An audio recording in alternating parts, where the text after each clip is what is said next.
काफी सारे मिल गए।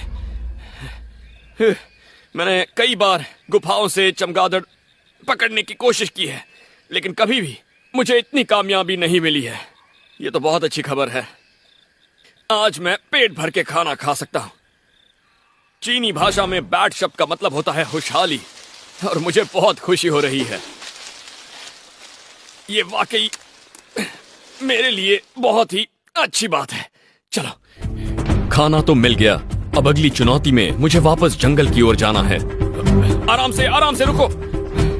यहाँ पर एक चाइनीज कोबरा है।